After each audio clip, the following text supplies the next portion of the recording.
Not gonna lie, I kind of dipped for a second there.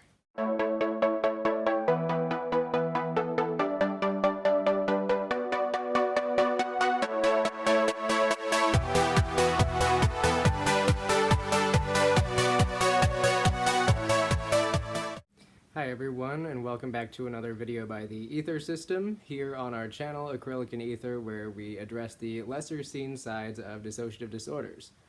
Now, my name is Parsifal, and I am, well, I guess I was a co-host for a hot second there. But I did kind of vanish from the front for about 7 months, and this video is kind of here to explain what happened and why I vanished. So there are a variety of reasons why alters may stop trying to take the front.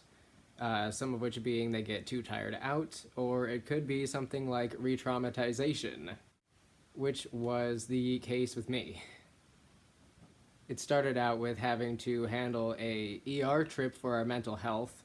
It started out with us just wanting to get kind of a evaluation done to see if an inpatient program would be good for us, and that was not a positive experience. We got nothing out of that. And we were just basically mistreated the whole time we were at the ER.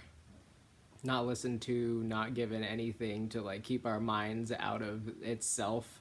And it was just a really bad hospital setting. Like, hospital settings are never a good thing for us.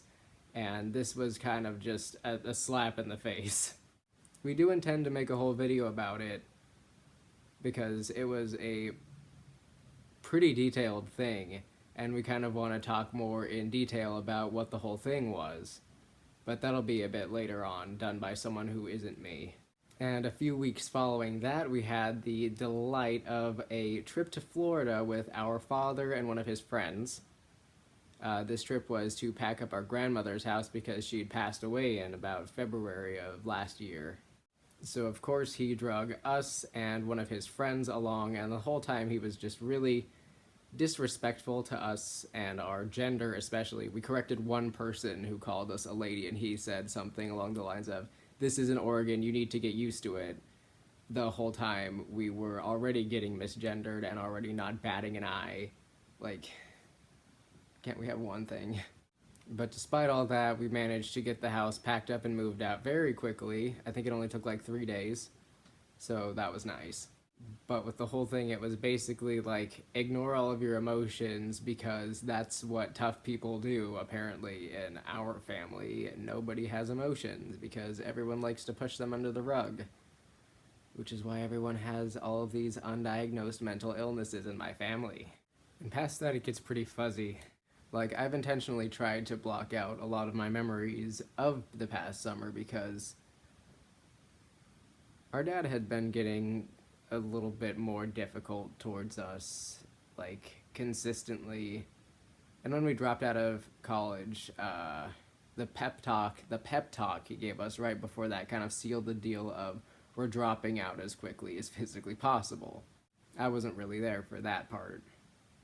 But I don't disapprove of what we did.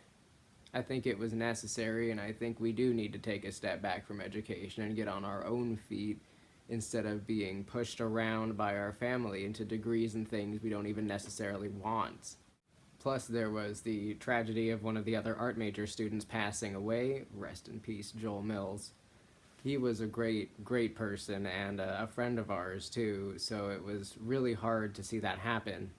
The whole art department after that changed, and a lot of the professors had been getting fired anyway, so the school that we came into wasn't the school that we were at.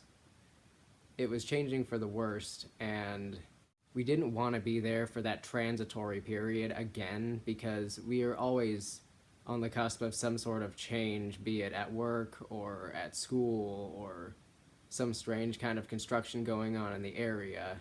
We did not want to have to go through that again.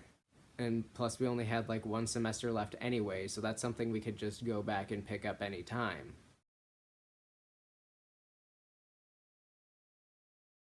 And then after that, we moved here, and I think I've fronted a total of 4 times in this place.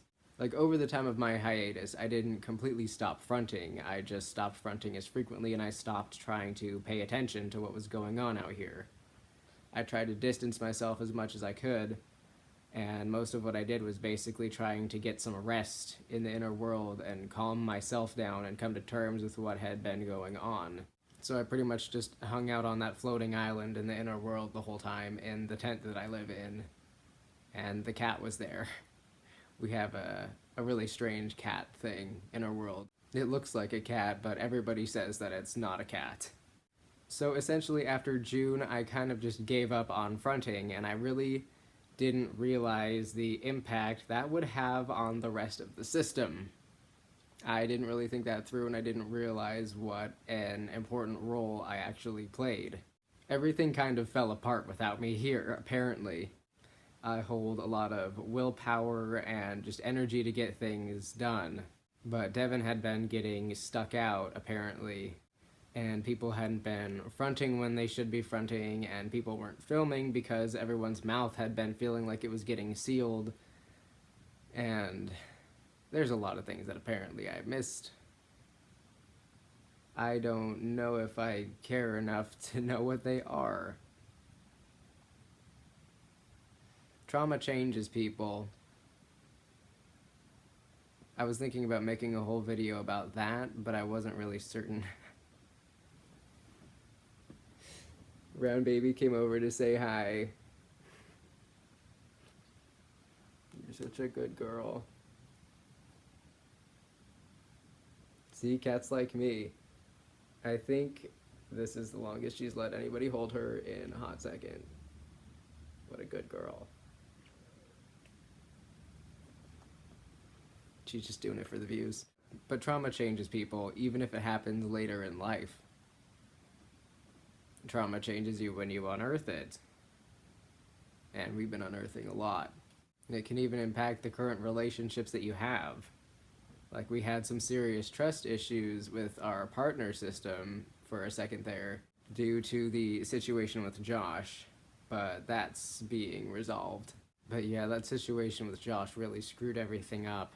It took a lot longer to get settled into this place than we had anticipated, which is one of the reasons why I stayed away for as long as I did, because I saw kind of what was going on, and I knew that I didn't want to be a part of that, and I didn't want to have to put myself into that situation and solve all of those problems on top of what I had already solved. Like, I needed a break. I was tired of having to make all these hard decisions and difficult, like, navigating through these odd family situations. Navigating through family situations when you're not part of that family is a very difficult thing. That's something that's a big thing with d.i.d, is not feeling like your family is your family. Like, personally, I already hold a lot of resentment for our dad, and I was going into that Florida trip with the mindset of, oh, I'm gonna, like, tell you how you fucked up with me as a kid, and kind of make you wake up a little bit, dude. But he just clipped my wings. Like an asshole. I was thinking maybe it was time for us to have a little bit of justice.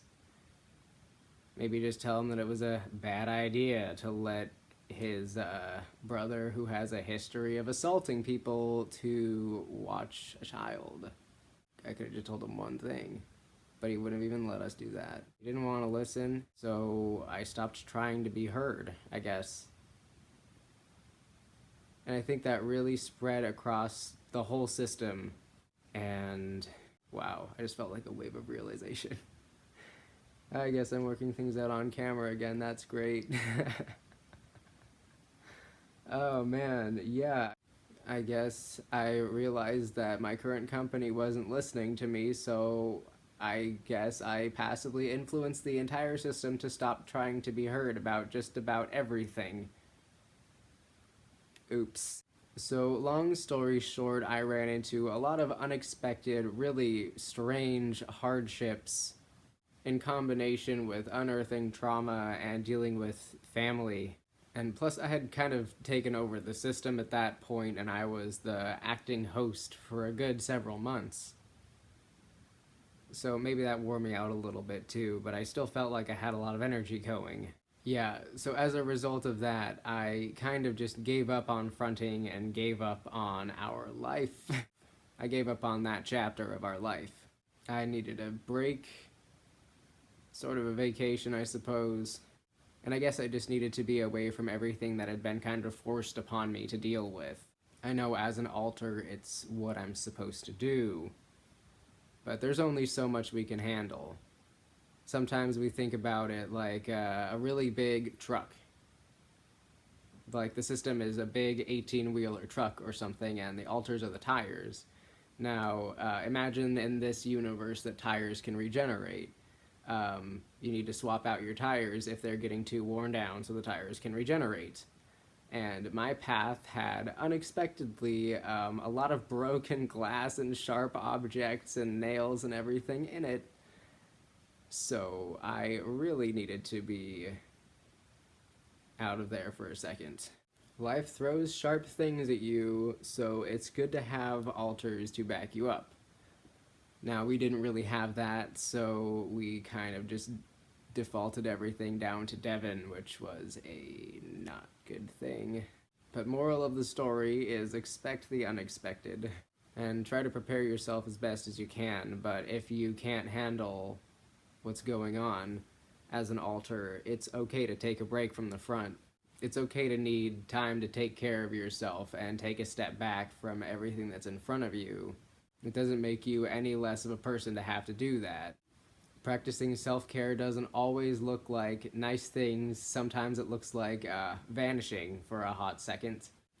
Self-care can take form in a lot of different ways, and sometimes taking some time to yourself is what's best for you.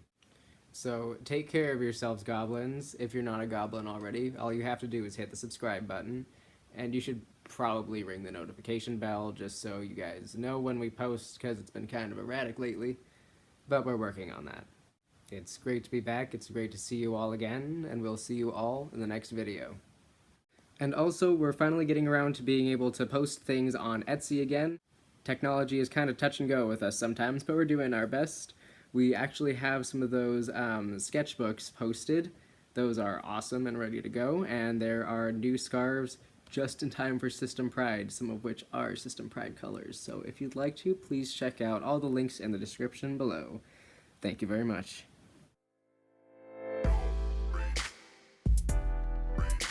And now for the update that everyone's really been waiting for.